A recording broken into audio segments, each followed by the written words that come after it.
Good afternoon, everybody. This is Jeff Morton, the host of Let's Talk About It. This is a podcast where we really just want to talk about you. So every guest that comes onto my podcast has got a story to tell, and so I just invited them to come on here and do that. Before I bring our guest back, we're going to do a part two with Christina Hall, I really enjoyed having her on. She was infectious, effervescent. I loved her personality, but there's a lot of story behind what she shared and some of the things she's going to talk about today. I want to also mention next week's program. I'm going to have a gentleman by the name of Dan Guay on the podcast. Now, Dan he started a business that processes credit cards. He does this for a living, and I've always, for the life of me, wondered, why are we paying the charge for the credit card? You know, you go into some of these corner stores and you buy something and they say, well, it's a $35 charge if you use your debit or credit card. I don't really know how that all works, but he figured out a way to make the consumer pay for it. I believe this. If you provide a service, for the most part, I believe the consumer should pay for it. And if that means buying a tablet, or that means buying a pencil, I think those costs should be part of the service that you provide. I don't think I should have to pay for it. I think the customer should have to pay for it. I've always thought that because that's what happens with me. I go to a grocery store. They don't pay for anything. I pay for it all. So Dan figured out a way to do this. He has a company called Adaptive Payment Solutions, and we're going to have him on next weekend to talk about what he's done. This is a new business for him. I really appreciate him. He's a nice guy. He's just a great guy. And so we're going to have him on so he can explain how this all works. And he'll be joining us next week on the podcast. So that's Dan Guay, spelled Guay. And his company, there's a ticker running across the bottom. It's called Adaptive Solutions, Payment Solutions.com. I'm looking forward to having him on because, like I said, I've always wondered, why are we paying the credit card processing fee? So anyway, that's next week's show. The following weekend, I'll be in New York. I'm going to be flying home to take care of a couple of things for my sister. So I'm not sure if I'm going to do a show from New York. I'd like to do a show from New York. We'll see how that goes. And I want to just touch on something about last week's program or last week's podcast. I talked to Dr. Eggleston and Dr. Seiler about the lawsuit that they're involved in because the Washington Medical Commission is suing them because they wrote a couple of letters as retired. That was a very provocative program. I hope you can go back and look at it. Anyway, something interesting happened with me and one of the doctors. We had met before all of this happened. We had met over in Gig Harbor on Fox Island, actually. And he remembered that. I took him to lunch because he has stuff we have to talk about. And I took him to lunch on Tuesday, and lo and behold, towards the end of our time together, he's 80 years old. I think he said 80 years old. He said, I met you before. And I remember the day that we met. It happened, I had to go use the bathroom. I was over at Fox Island, and I go into a Shell station, which is kind of corner grocery store over there.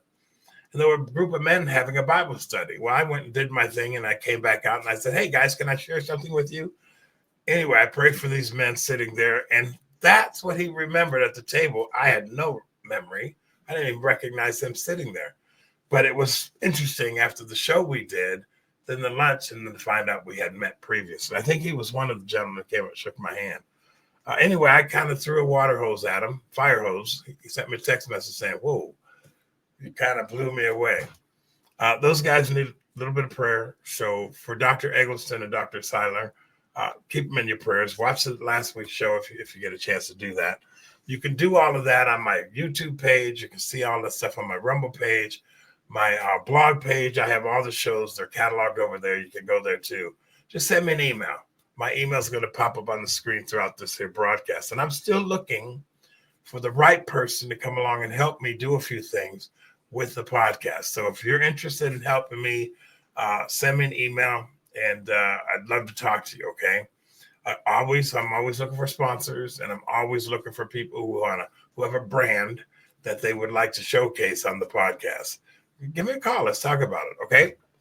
So last week I had Christina Hall on the program, 2 weeks ago, and it was very interesting. So I'm going to bring her back. I wanted her to do a part 2 because she's got a lot more to talk about.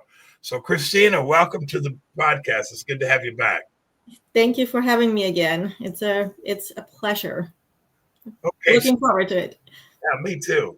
So for the folks who missed the program, the podcast that you wanted for, just spend a couple minutes talking about what we talked about at that time in your history and the whole 9 yards. Yeah, for sure. Please go back and watch the whole thing because I'm trying to do a quick recap, but please go back and watch it. But really talking about how, where I grew up, because I'm from Germany and experienced a lot of things with health issues, autoimmune issues, chronic pain issues, struggling for 20 years and how it really impacted my life, not just health-wise and physical, but also how I was like a shell of a person because I was not me anymore. I was this introverted, shy something that cried about everything because I felt so insecure and not confident. I didn't have any self-worth. And how literally everything changed once I addressed my health. And once I once I met the love of my life, we talked a little bit about that and my story there, because it's very unconventional, not something that I feel like there were a lot of coincidences that took place at the same time for us to meet, and how I came to the US. And from there, I feel like everything's history. It's been like 15 years now that I've been here, and 10 years now that I actually overcame my chronic health issues and became a mom, because I was told that I would never be able to be a mom. And now I have 2 beautiful, healthy girls, and yeah, really enjoying life. But that's pretty much like a big summary of all the things we talked about. And I know we're going to go deeper into a lot of things today. Well, let's talk about that, because you were told you couldn't have kids. You've been married to a wonderful person. Military boy brought you to the States. It was a very interesting story, and but it continues because you still had to overcome. Do you mind sharing a little bit about the medical issues? Because we didn't really talk about that last time, other than the fact that you ended up having 2 kids and you changed your life and everything turned wonderful, and everything's not always wonderful, but you overcame a lot. Why don't you share a little bit about that? Yeah, I can share it. So I was diagnosed with Hashimoto. So that's an autoimmune issue of your thyroid. And pretty much your thyroid with its hormones controls everything in your body. Like everything is impacted by it to some degree. So I was struggling with everything that you can think of. I constantly got sick. I had skin that was really dry and broke out constantly. I had digestive issues. I was barely in my 20s, and I was on all the things that you can imagine. I went to, I think, 3 different gastroenterologist specialists all over the country, in Texas and Virginia, to figure out what's wrong with me. And pretty much everybody always like shrugged their hand and said, there's nothing really wrong. Like we can't find anything. But I had all these symptoms. Like I was not me. Like I had migraines, like as clockwork. Every weekend I had a migraine. No matter what I did. And it just added on. Like it was to the point where I would always be on antibiotics. I would always get the hardcore drugs, right? Because they didn't even know what to do anymore with me. And it was at the point where they told me, like, if that doesn't work, then good luck. We don't have anything else to help you. I had, for like, I think in my teens, from like 11 to like 16 at least, I had whooping cough to the point where I could barely breathe. I was throwing left and right. And it was just like the doctors couldn't help. Like I don't think I've ever felt that sick in my life. And it's when you cannot breathe and there's nothing like somebody can do, and you don't know if you're going to get better. And it's tough to like, how do you go from there? And I always ask the question, like any doctor that I met after, I became more aware and I got older, I always asked everybody, what can I do? Is there anything that I can do? Is there something that I need to change? Anything that I should not eat or should do more of? And I never got an answer. Like I always got looked at with like, there's nothing you can do. No matter what you eat, it doesn't matter. And that was really frustrating. That was, I think we talked about last time, that when I was in Texas, I was diagnosed with vitamin D deficiency. And I mean, that should be an easy state where you're not vitamin D deficient. And that's because it's not just your body is a masterpiece, first of all, but it's working synergistically. And if one thing is low, it's because there's something else missing in your body. It cannot produce it because it doesn't have the other player that it needs. And it's the same thing with when you're diagnosed, like what I found out way later with my thyroid, that I always went to the endocrinologist and they always looked at my thyroid.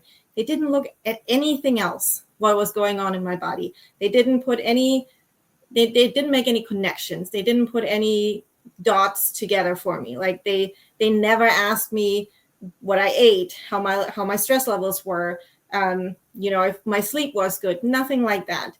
They always just focused on one piece and never on anything else. And I think that's something that I'm very, very passionate about, and always tell everyone, you need to look at your whole body and you need to understand and get to know it, because it's showing you all the signs.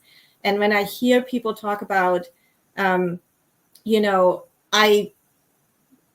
was fine, I was healthy, and then all of a sudden now my cholesterol is high, or I got high blood pressure or whatever else. I'm like, it's not all of a sudden. It's because you ignored all these other signs that we are being told are normal as we're getting older, but they're not normal. And that's what I want to not make more obvious, but get more attention towards it, that we are in control of our body, and there's nobody else from the outside that can tell us how we feel or how we're supposed to feel. Because that's another thing that I always heard is in when I went to the endocrinologist, they're like, yeah, you should feel XYZ based on what we see. And I'm like, but I'm not feeling that. So what now? You cannot just treat me as a number. You cannot treat me as a statistic if you don't. I'm here in person. Like, talk to me, help me figure this out. And I actually had one endocrinologist, and that was early in my journey as I'm researching and finding out all these things, like how everything's connected, and trying different things on my own, that I asked him the same question again. I'm like, what can I do? Like, help me to get off of these pills. Like, I don't want to take them anymore. I don't want to take them for the rest of my life. What can I do? And he literally looks at me and he's like, there's nothing that you can do. You will have to take these pills for the rest of your life. And I'm like, but you're a doctor. You should get me off of them, not, keep me on them. And not in this pharmaceutical driven world. Yeah. That's income. It is. And that's what I want people to think about. And while you say that income, can I share two stories that have something to do with all of this? Like, one is my first birth story, and I won't get into too much detail. Don't worry about it. No, please go ahead. I want you to understand.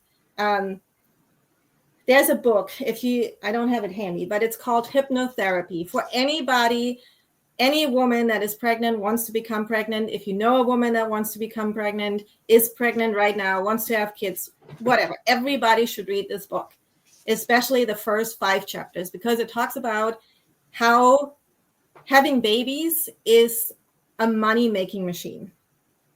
There are so many misconceptions how we're treating pregnancy and pregnant women. It's insane.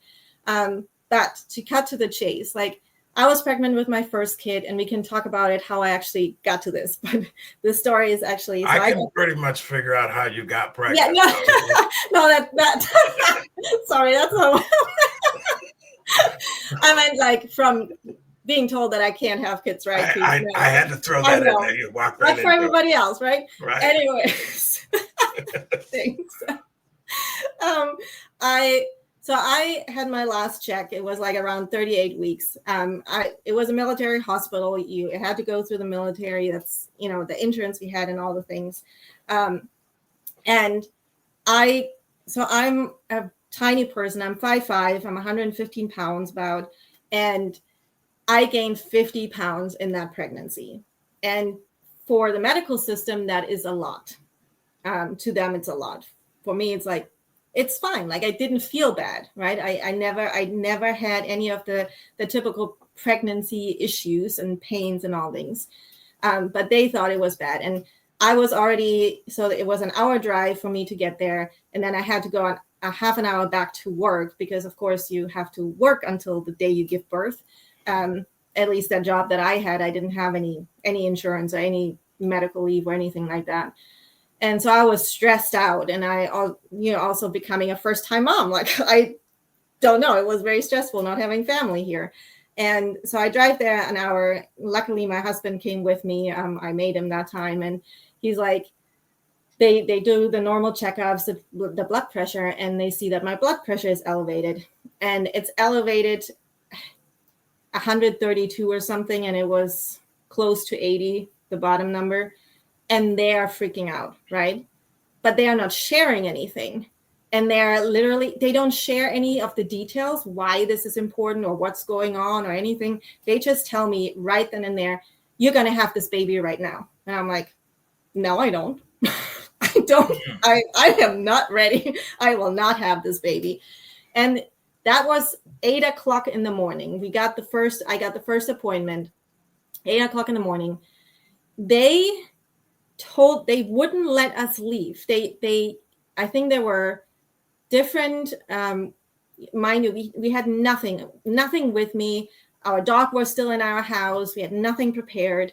And they said, well, we have to get you up to what is it called? Labor and delivery, and to check. And we're like, okay, we're going to go up and we're going to get monitored, but we're not doing anything else.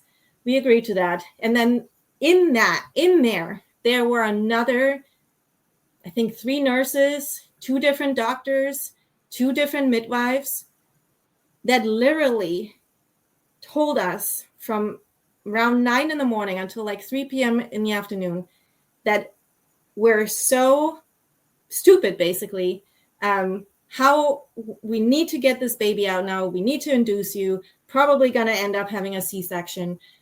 You're killing your baby. You're killing yourself. They talked to my husband separately saying, you're killing your wife, you're killing your baby. They never explained anything what was going on. Mind you, I was feeling fine. The baby was feeling fine. There was nothing crazy going on. And we hadn't eaten. We had nothing. We were just like crying and didn't know what to do. And then finally we were like, no, we're signing on whatever that form is to leave the hospital. We need to get our bag and all the things and take care of our dog. And we need to eat. And we'll come back later. And we finally left the hospital. We came back the same night, just because we still not knowing like medical stuff. And we were like a little bit intimidated. But we were like, no, we're standing our ground, and we're just going to continue with what we believe and how we feel. And luckily, I also had a doula that I talked to. It's very helpful. I can only highly encourage everybody to get one. And she talked us through it. But you have to, once we got back to the hospital, we then still got, what's a good word? Like, talked to by everybody under the sun and told that Pressure. We're going to induce you. Yeah, pushed force, like it was bad. And we were still standing our ground, right? What, Christina, what is a doula? A doula it's not like a midwife, but it's a birth helper, a woman that is supporting the woman, but also the husband. I've never heard During that. birth. Never heard Yeah. that word before. Okay, so it's very old traditional, and luckily it's coming back, and I highly, again, it's the best thing that you can do. I promise you. So you were being pressured from just about everybody under the sun. That it came down to the midwife was telling us we agreed that we were gonna get monitored for a day, and if everything was fine, we'll figure it out day by day, but we're not rushing into anything. And so we got monitored the next day. Everything was fine. I felt fine. I had Braxton Hicks contractions. I don't know. I didn't feel anything. I just saw it on a monitor. And still that day at night, they came into our room until like 11:30 at night. And another midwife came at like 10. And she again tried to pressure me like, we need to induce now. And I'm like, no, I'm going to have a good night's sleep. Like, I'm not having a baby right now when I've been miserable all day because of you guys telling me how bad of a mother I'm already am, even though I don't have a baby yet outside in this world. And anyways, and she told us also that we will not have this naturally. There is no way. You're a first-time mom. This is happening with high blood pressure and stuff and whatever.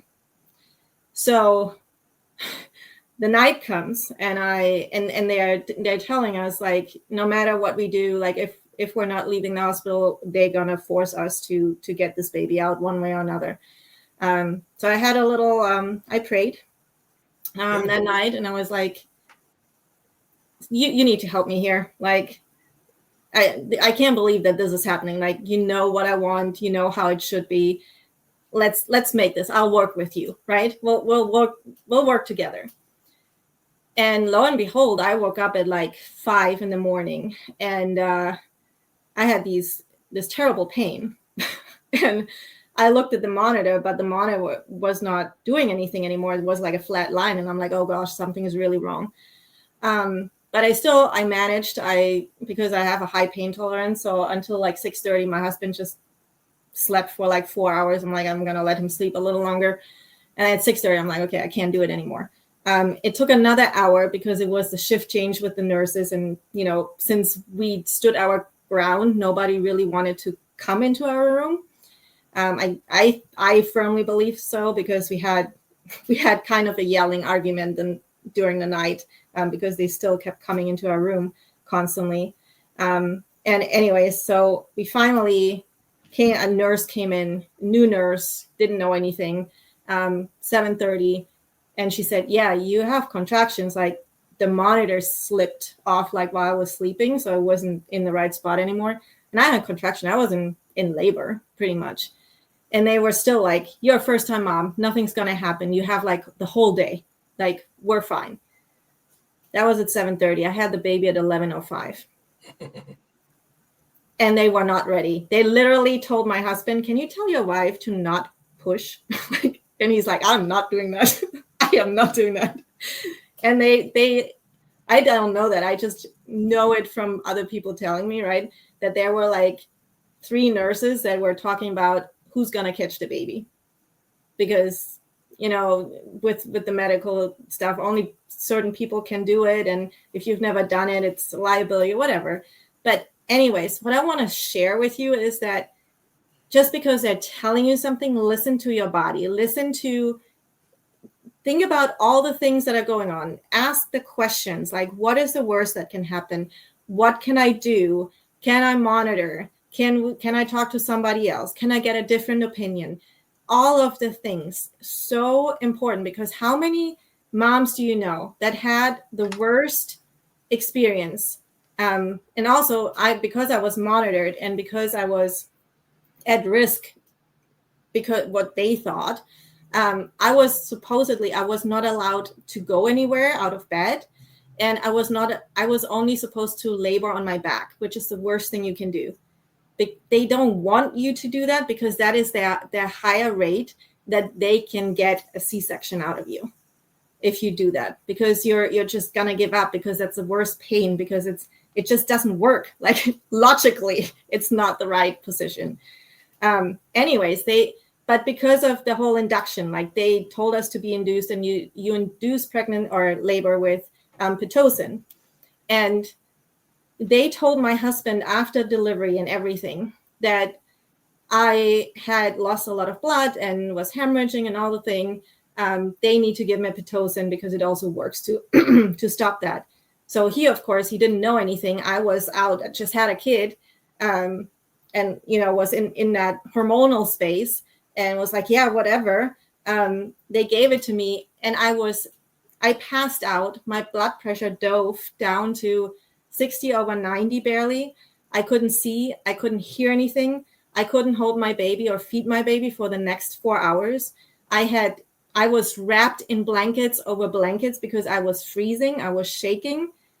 And I remember a good friend, she was waiting outside of the hospital room, and she was like, when she heard like babies here and everything, she wanted to come in, and she opened the door and she saw me and my husband, and he was like, he talked to her for a little bit, and she was like afterwards, I thought you were gonna die. Like, you looked awful. And to this day, I got the medical report after this. I read through all of it, and nowhere in this medical report was stated that I needed the Pitocin.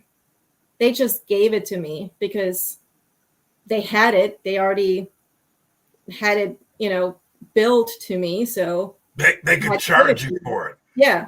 That's basically, like, they could charge you. That's why they gave it to you. Yeah. And I'm like, I could have died because of you people. And back then I didn't go any further. I did somewhat digging into the hospital and stuff, but it's just, I don't want anyone to have that experience just because somebody thought they needed to give you something and didn't think to go through like all the options, right? And also, I want you to know, like, do your own research, do you understand your rights, and always ask questions, always get a second opinion. Can I interject something here? Yes. With the amount of people that took the COVID shot without knowing what was being injected into their body, most people, unfortunately, don't ask those questions. They just listen to the doctor and they go, okay.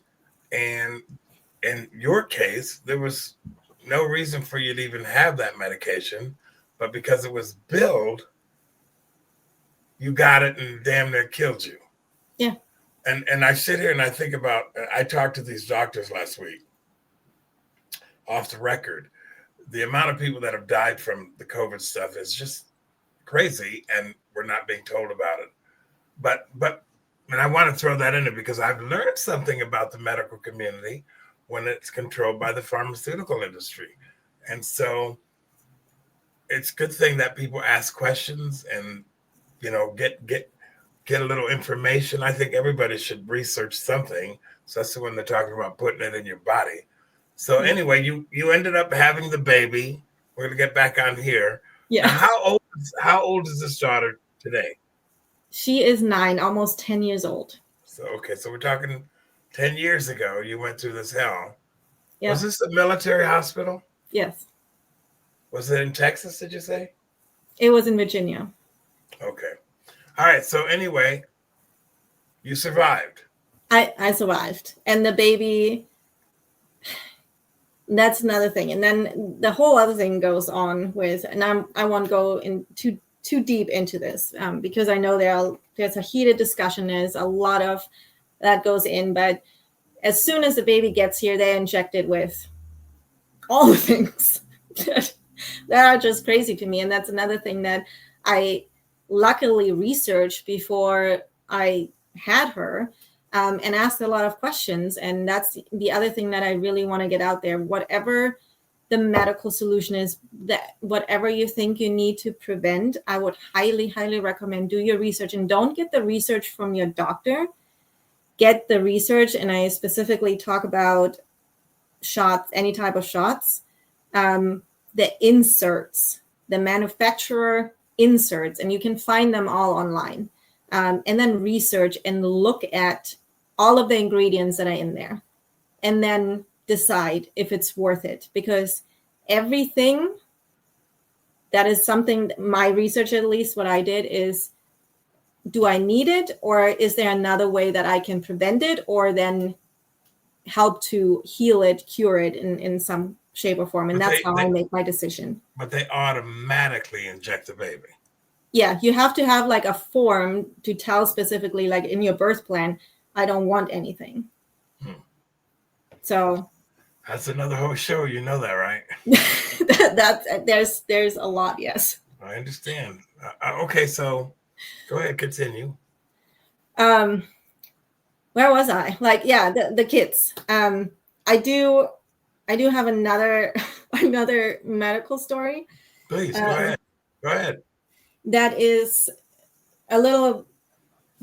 Again, I had an appendix that was close to bursting, and needed to take care of. And it should be a really quick surgery. You in and out pretty much, 2 days max in the hospital.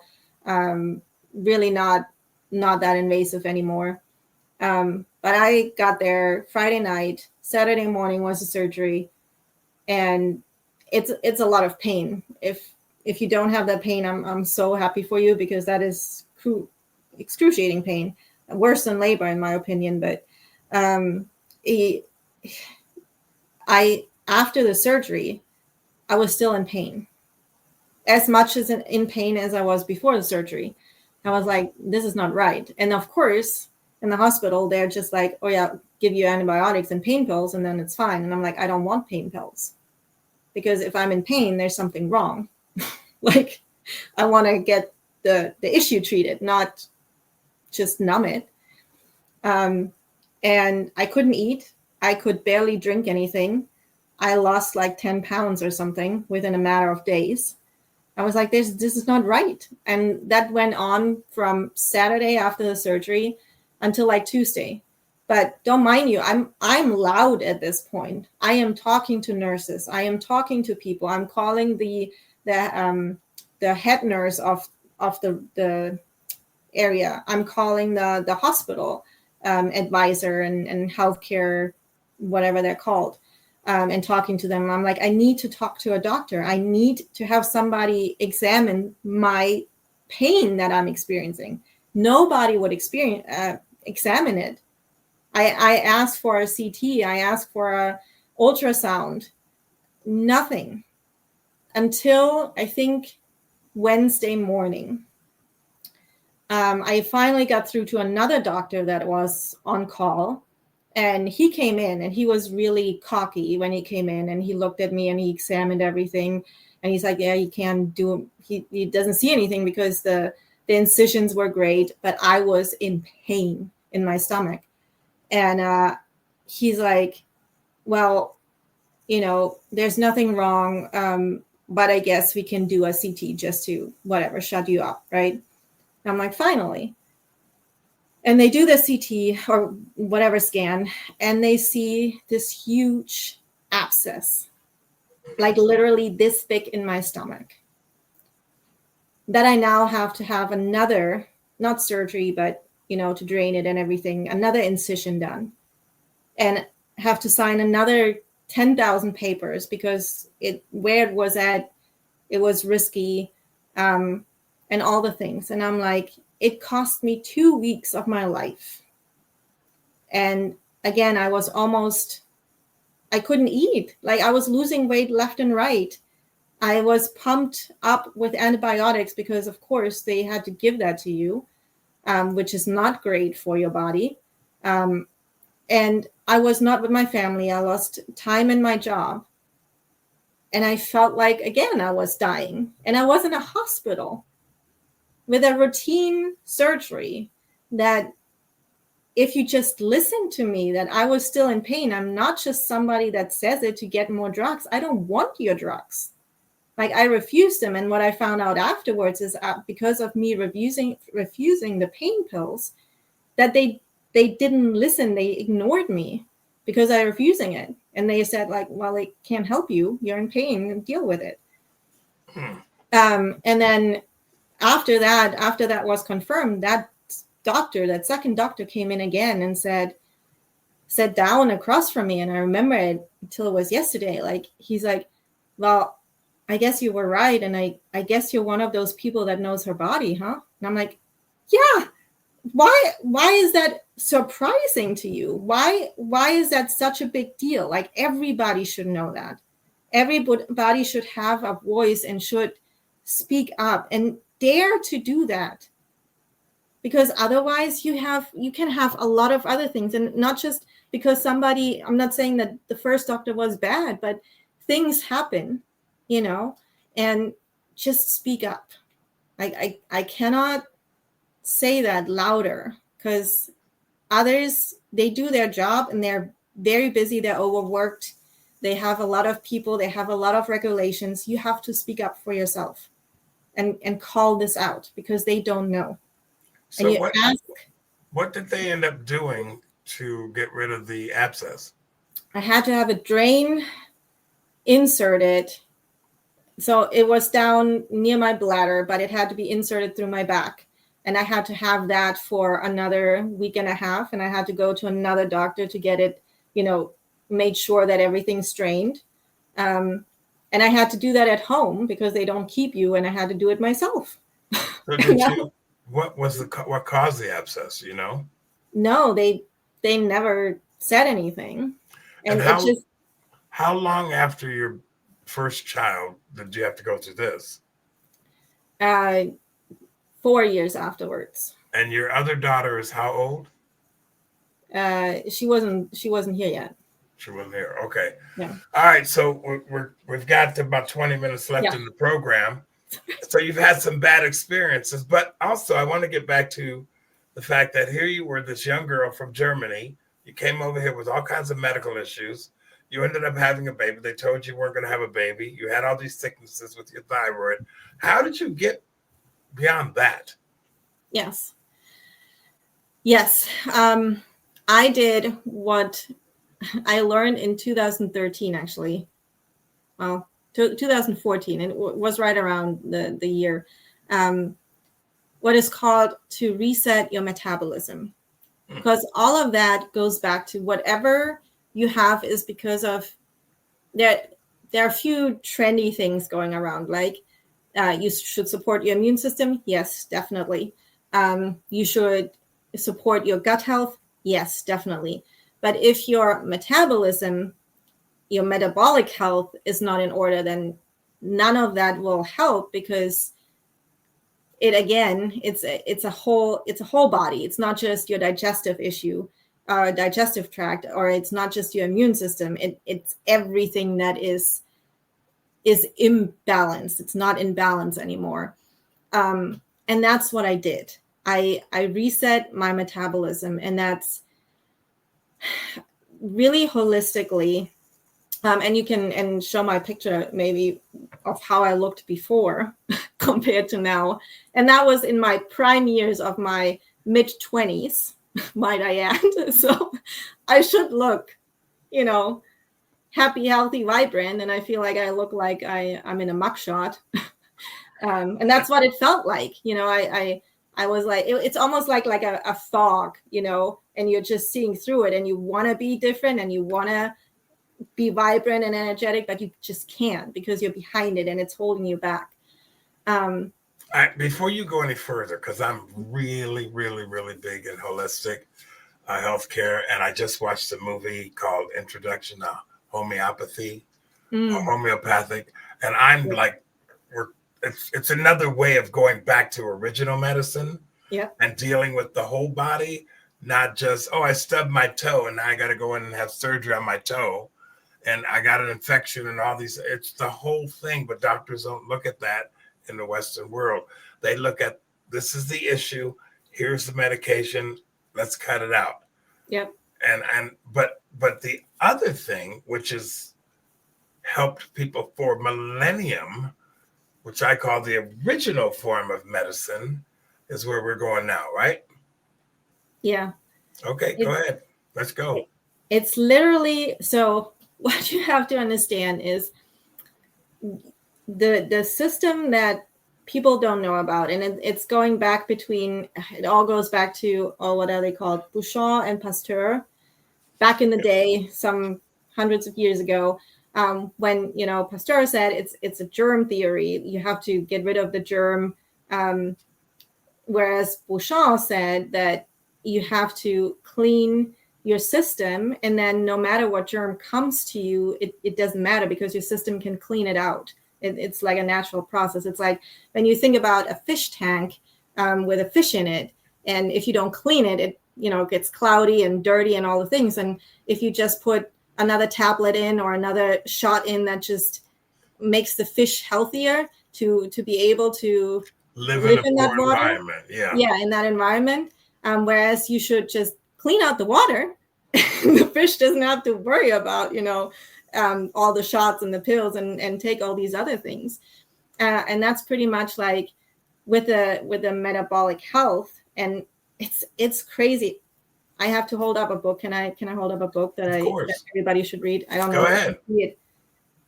It's hard to see. Yeah, it's called Put it by your face.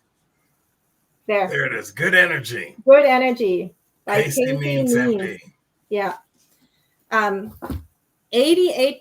of the population is metabolically unhealthy. 88%. And a lot of, they're like only 5% or something like that of our diseases that are caused genetically. And even genetically, when I learn about that, I mean, it's mind blowing, and I can barely wrap my mind around it. But you can alter the genes because there are switches on your genetic material, on and off switches. And depending on how you fuel your body and how you help your body to detox, to nourish it, protect it, the switches are on or off. And it's in your control to do that. It's in everybody's control. And it's not about, don't get me wrong, guys, I'm not like the freaking health nut. I sit in front of a computer all day long. I love my chocolate. I'm German after all. And I love my carbs. I love my bread. There's a bakery in Germany at every corner.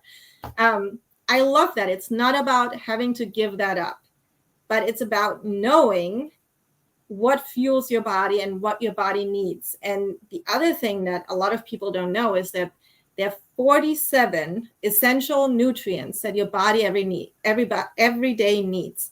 That's like vitamins, minerals, trace elements, omegas, fatty acids, proteins. And I feel I'm forgetting something, but they are all listed. Like if anybody wants that, they can message me. I'll send them the exact list.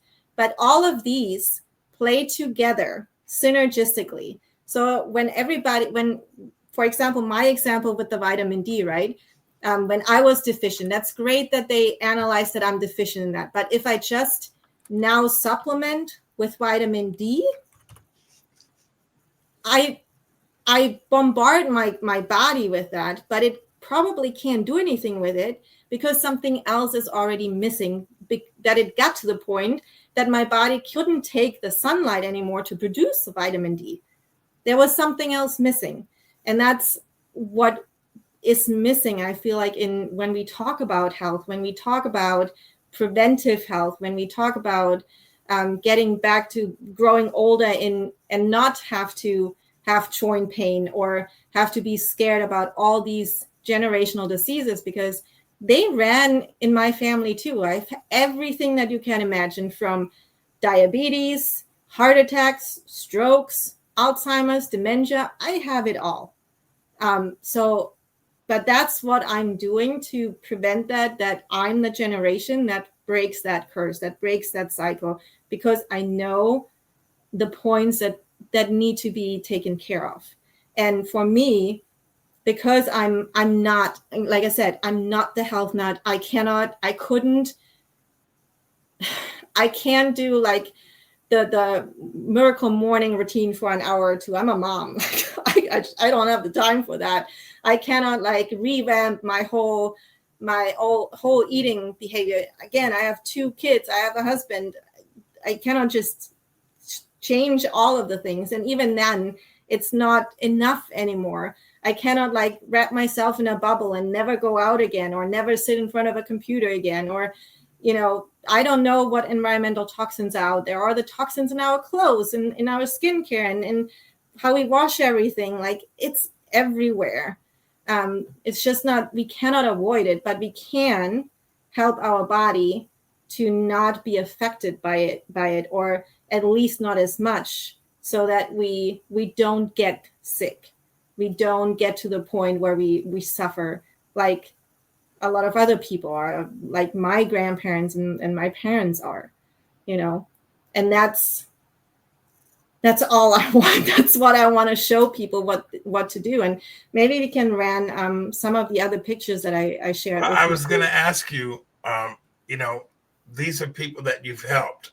Yeah. And you didn't tell them they got to jump in their shorts and run around the block 70 times. No. You didn't tell them that they had to grab a Peloton and run in their bedroom. You didn't tell them. I mean, how did you, when you say metabolic? Yeah. How did you, for this gentleman here, he's lost a lot of weight. I need to be in that lane right there. I'm working on it. Yeah. But tell his story. Who is this person? I don't know. This is an entrepreneur. He has like a construction firm in Germany, and very busy, very all over the place, has a family he needs to support, lots of stress. Who is not stressed these days about, there's so many stressors that we're attacked with every day, like from everywhere. And he wasn't eating well either, and he didn't know how to eat. Who knows how to eat healthy? Because a few years ago, eggs are good. Now they're bad. Now they're good again. We should eat meat. No, we shouldn't eat meat. No, we shouldn't eat carbs. Yes, we should eat good carbs. All these things, right? And if you look at the food pyramid, it's like, it's all over the place. Like, don't look at it. It just doesn't work. I agree with you on that. I think the food pyramid was created in order to produce wealth for companies that produce it. I'm there with you on that. Now, anyway, so what did you do with this gentleman? Because we got a few of these pictures we're going to move through. Yes. In the remaining time that we have about 13 minutes left. Yeah, sorry, I'm talking so much. There's so much I want to unpack. But yeah, this is not, the metabolically healthy is not, and there are a lot of pictures that you see that they lost weight, but it's not about losing weight. I don't want to have like a bad body image here. Like, you have to be healthy in your body, and that comes in all sizes. But what you have to know is that when you have a lot of weight, extra weight that you carry around that you don't like, that you're not happy with, and an extra body fat, I would say, more than weight, it's, our body is smart, and our body creates, if we're really toxic, and that's the other system that is in combination with metabolic health, is what you have to know about is the pH system in your body. Mm-hmm. And the pH system regulates of how your body detoxes and if your body can take in the right nutrient to be in balance. It's not about the blood pH level. It's about the whole body pH. It's about, are you alkaline or acidic? Yes. And you have to have a good combination. So in the morning, for anybody, real quick, this, you can get that on Amazon, anywhere. It's a pH test strip.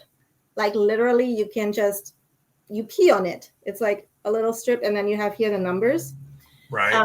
In the morning, you should be acidic because it's your body saying that you can detox. That's great.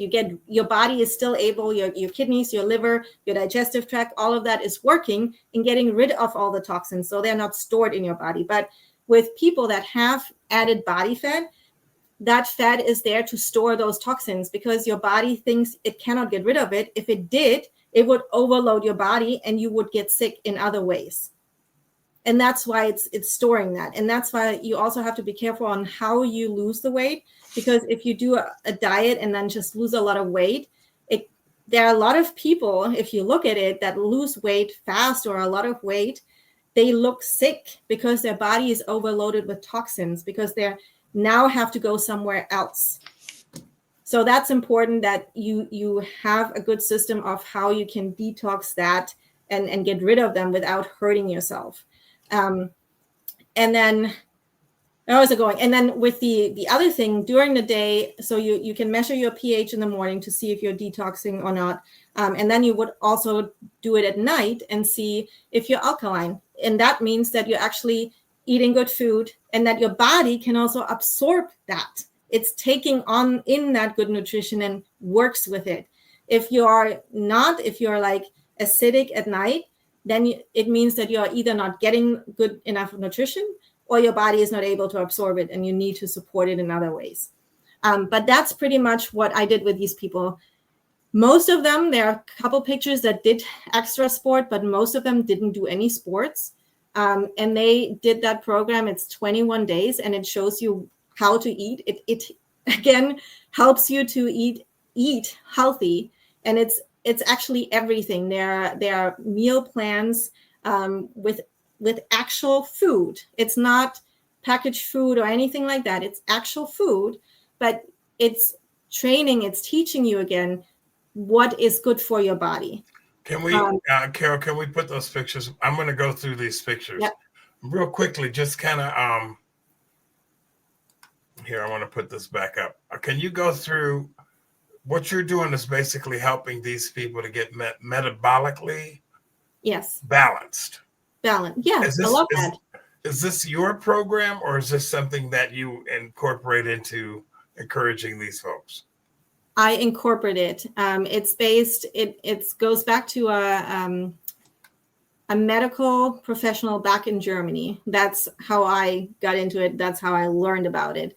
And there are thousands of people that are now have done it. And the cool thing is they're not bouncing back because now they have all the tools. And it's pretty much it's a meal plan and it's specific nutrition that they can fill up on. Again, it's 21 days. This guy is 63 years old, and that he does work out, but this body from the first picture, and you can see it's cut off, but is within 3 weeks. Really? At 63 years old, and he doesn't take any medication or anything like that at all. And he's a corporate speaker and all of the things. Like he's very busy still. You pretty much get a 6-pack in like 3 weeks. Because it takes away the body fat. And the cool thing is too, like it's not a diet. It's like a reset of your body. That you don't lose muscle. That's another thing. Like if you want to lose weight, you have to understand too, like especially with a lot of diets, to not lose muscle because you need muscle. It's so important in your body. Mm-hmm. This lady, like the picture on the left, top left, mm-hmm. and then bottom right, like she cut off years of her life. Like her biological age she's aging backwards. Yeah, she looks great. Yeah, so that's what I love doing. We've got one more picture here. Yeah, of this gentleman. It's not about radical changes. It's about understanding what your body needs, and it's not about being overwhelming, but it's easily incorporated into your life, especially with busy people. Students, it doesn't matter what your age is, students, corporate trainers, moms, it can be incorporated in anybody's life. And that's what I love. And that's what I stand for, stress-free and easy and simple, because I need it simple. Otherwise, I'm not going to do it. So having gone through this, you've known all of these people and encouraged them in one way or another, correct? Yeah. Okay, so now let's go back to Christina. Yes. Your life, I mean, obviously we grow older, we get a little bit more wisdom. Life goes on. We have kids. That's always challenging. You got a great husband. But from the little girl who was shut down to this person that's been on my podcast now twice, what did you do to help you? To help me? Literally, I think I said it the last time too, but the first thing is I took care of myself, of my health. I took matters. I learned who I was. I learned what my body needed. I learned to listen to my body and did a lot of personal development. Because when you're in that state of where you're in pain, where you're struggling, it's easy to think negative thoughts. It's easy to think everything's against you. Life is against you. Why is it happening to me? Right? But it always comes back to, and that's what I did, a lot of affirmations, a lot of mindset work, but it only came after I got my health back on track because I had the energy to do it.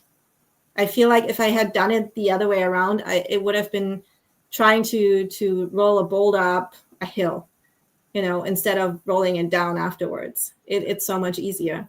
There's an entire industry out here that is making a whole lot of money off of the way people think, as opposed to, it's kind of like there's an industry that was born because of the way we think about ourselves. Yeah. And then we go out and we either medicate ourselves or we overeat. But you changed the way you thought about all of this. You did the affirmations. You stood in the mirror. You saw your best friend.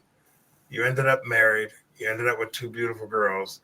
And now you're kind of committed to helping people. You really don't want, you mentioned you didn't want a podcast. You don't want to, it's too much. And I kind of respect that because I know how much it is. But you still help people. Yeah. And now how do people contact you? Just through your email? You don't have a website? I don't have I have landing pages, but I don't have a website. Email is best. You can find me on social media, Facebook, TikTok, and Instagram. Just put in Christina Joy Fuel Life, as you see on the screen. Fuel, it's fueled. Your life should be fueled by joy. Right. Wow, and that's cool.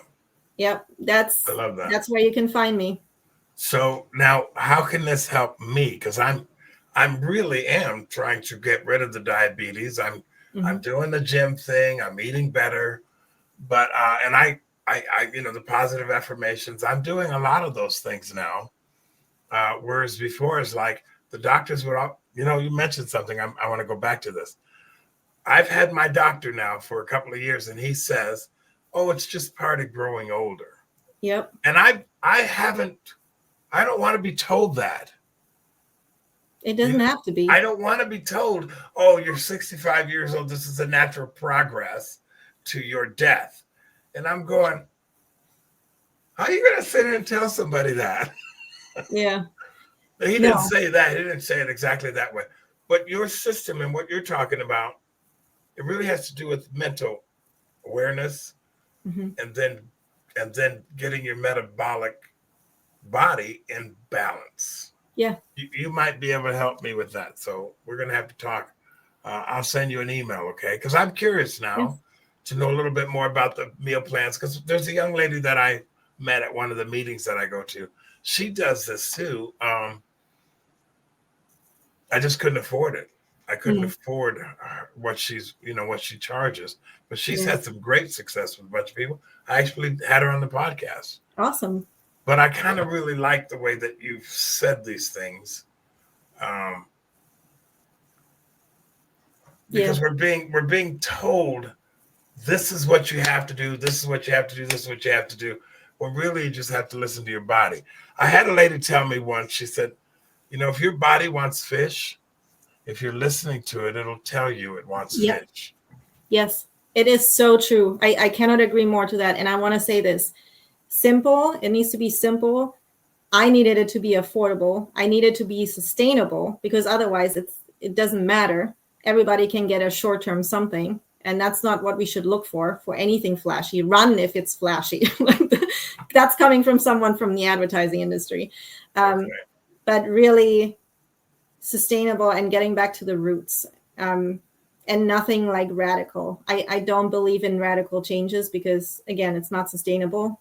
I improve because I procrastinate. And if it's not something that I can do that I want to do every day, then I'm not going to do it. And then it's not worth it. Before we end the show, and we're just got we're really right up on time. How are you doing with Hashimoto's? Did you say goodbye to him?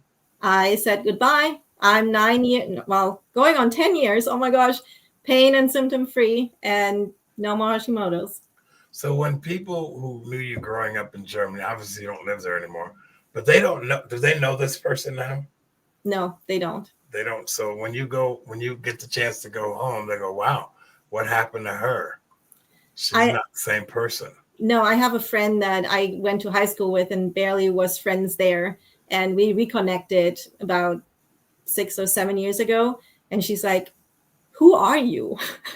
Wow, that's really cool. I am me. I am the one I should have been. I've always been me. It's always been in there, So.